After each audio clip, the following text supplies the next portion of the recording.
똑똑똑 가을 아침입니다. 에세이 타임입니다. 이경치 작가입니다.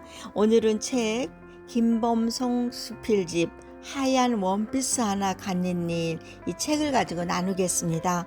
김범송 작가님은 오래전에 에세이스트 공부할 때 가끔 만나 뵀던 분인데요. 넉넉한 여유와 웃음과 마음이 전해져서 상대방을 편하게 해주었던 기억이 납니다. 이 작가님이 두 번째 수필집을 냈네요. 저에게 가을에 선물로 이 책을 보내주셨는데 잘 읽겠습니다. 김범성 작가님은 글쓰기를 내놓는 것은 나를 사랑하는 행위다고 말했네요. 재미있고 개성적인 수필로 대상과 세계를 포용하는 넉넉함, 아마 그 모습과 표정에서 그런 넉넉한 모습이 책에서도 나올 것 같은 기대감으로 두근두근 하면서 읽어보겠습니다. 수필은 나의 민낯을 드러내고 결국 글쓰기는 나를 사랑하는 행위이라고 했기 때문에 이 작가님의 책에서 수필을 읽을 때 마음에 그런 넉넉하고 삶의 경험이 많이 드러날 것 같습니다. 오늘은 그러면은 책 중에서 하얀 원피스 하나 갖는 일, 이런 챕터를 나누겠습니다. 흰옷은 세상 까실없다. 때가 잘 타는 성질머리도 그렇고 커피 한 방울 떨어지면 난리를 치는 것도 고약스럽다. 덮얼덮얼한 내가 흰옷 입은 사람 옆에 있으면 조심스러운 것도 마찬가지다. 내 옷들은 대부분 검은색 아니면 회색, 무채색 계열이다. 이런 옷들은 때가 묻어도 호들갑을 떨지 않아 편리하기도 하지만 퉁퉁한 몸을 슬립하게 보여주는 효과가 있어서 굳세게 입어왔다. 어느 날 서점에서 옷장을 열면 철학이 보여 라는 책 제목을 보고 웃었다. 철학은 개뿔? 눈 씻고 봐도 개성이라고는 없을 내 옷장에서 철학이 보인다고? 알록달록 옷을 입고 산책하는 앞집 푸들이 웃을 일이다. 한 번은 옷장을 정리하면서 잘 입지 않는 빨간색 점퍼와 하늘색 원피스를 빼냈다.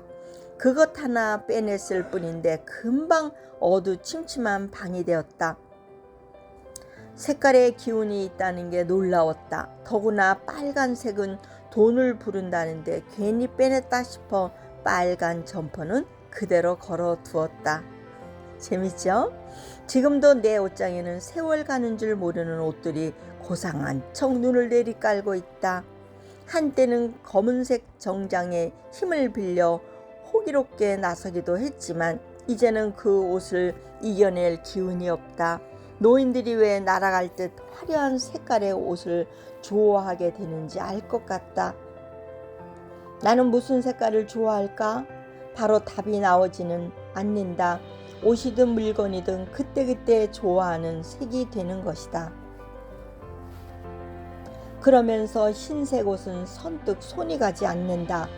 어렸을 적 하얀 원피스를 망쳤던 기억 때문일까? 만날 헌옷을 줄여 입히던 어머니의 자잘한 꽃무늬가 있는 하얀 원피스를 사주셨다. 하룻밤 사이 공주가 된 나는 그 예쁜 원피스를 입고 나풀나풀 어머니를 따라 고모집에 가는 버스를 탔다. 정읍에서 장성으로 넘어가는 구불구불한 버스길을 한참이나 길었다. 어지러워 멀미가 나기 시작했다. 커다란 짐을 가지고 맨 뒷자리에 앉아있는 어머니를 부를 겨를도 없이 토하고 말았다. 어머니가 달려와 원피스 앞자락에 묻은 토사물을 손으로 흩어내며 너는 양반되긴 다 틀렸다 하는 소리가 하얀 원피스를 벗겨버릴 것처럼 무섭게 들렸다. 이때부터 하얀 옷은 뼛속까지 감당 못하는 옷이 되었는지 모른다.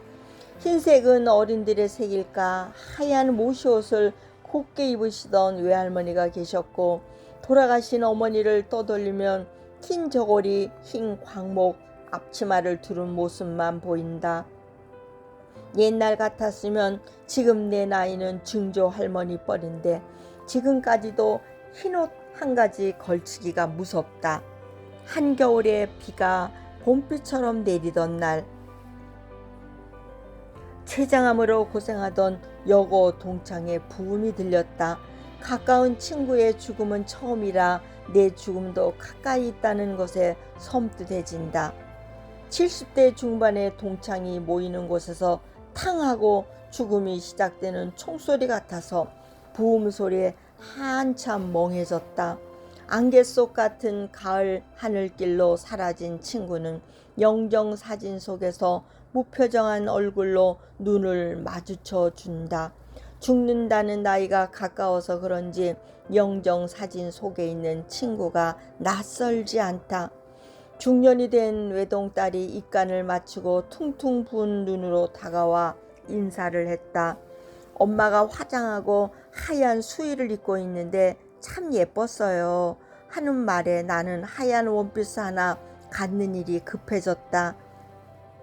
다음 날로 원피스를 자주 사입던 단골 가게를 찾아 인사동으로 갔다. 코로나로 관광객이 끊긴 인사동 거리는 한산하기만 했다. 반값 세일을 써붙인 옷가게들이 수두룩했다. 하얀 원피스에 목을 메고 인사동 가게를 다 뒤졌지만 마음에 드는 옷을 쉽게 찾지 못했다. 쌈짓길 건너 골목길로 들어서다 마네킹에 입혀놓은 원피스 하나가 눈에 들어왔다. 소매뿌리와 치맛단에 같은 천으로 두 가닥 풀이를 달아 요란스럽긴 했지만 면으로 된 원피스면 되는 것이다. 집에 오자마자 입어보고 어때? 하고 딸에게 물었다. 잘 어울리네. 성공이다. 엄벙덩벙 살면서도 건강해서 살만했던가 보다. 내가 준비해야 할 것들 전혀 신경 쓰지 않고도 잘 살고 있었으니 말이다.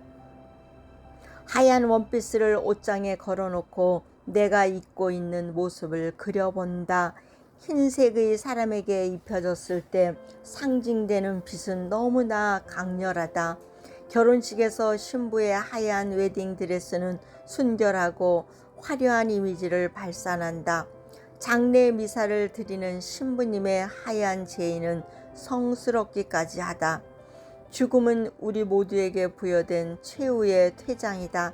내가 퇴장하는 날 하얀 원피스를 입고 누워있으면 모자랐던 인생이 깨끗하게 덮어져 예쁘게 보일까? 자식들 복잡하게 장례의식까지 챙겨가며 떠나기보다 하얀 원피스 하나 입고 가볍게 날아가고 싶다. 떠난 사람 자리는 점점 희미해지고 살아있는 자의 기억으로만 남아있을 뿐이다. 살아왔던 인생은 후회한다고 얼마나 달라질까만 완성되지 못한 원고를 마감시켜 놓은 것처럼 그것은 수정할 마음은 어디에도 없다. 하얀 원피스 하나를 준비해 놓고 언제 어떤 죽음을 맞이하게 될지 친구는 죽고 나는 아직 살아있다. 이런 여운이 가는 글이었습니다. 하얀 원피스 하나 갖는 일을 가지고 또 자신을 돌아보고 또 미래의 나를 생각하고 또 천국까지 가는 길에 그런 여정을 담아 있는 것 같습니다. 인생을 또 이렇게 여유 있고 또 넉넉하게 살아가는 모습이 글쓰기를 통해서 사랑하는 행위라고 했기 때문에 그 모습이 담아 있는 것을 보니까 김범성 작가님 잘 살아오셨고 또 앞으로도 또 잘 살아내실 것을 믿습니다. 작가님 이 책을 읽으면서 저도 한번 생각해 봤습니다. 살아온 삶과 또 나의 미래를 생각하면서 하루하루 숭고하고 순결하게 살아야 되겠다. 나의 힘으로 또 부족하기 때문에 저는 또 기도하면서 그 길을 순결하게 지켜나가고 싶은 소망이 듭니다. 이 땅에서 인생의 여정이 다 여행이라 그랬는데요. 그 여행을 통해서 인간 발달의 과정들을 생각하면서 이 땅의 순례자의 삶을 잘 살기를 저도 소망합니다. 작가님과 함께 또 수필집을 읽으면서 이 가을에 넉넉한 마음을 갖고 어지러운 그런 세상의 일들을 잠시 뒤로하고 평안의 발자국을 걸어보는 시간이 될 것 같습니다. 여러분도 함께 이런 수필집과 함께 행복을 응원합니다. 축복합니다. 이경채 작가였습니다. 샬롬.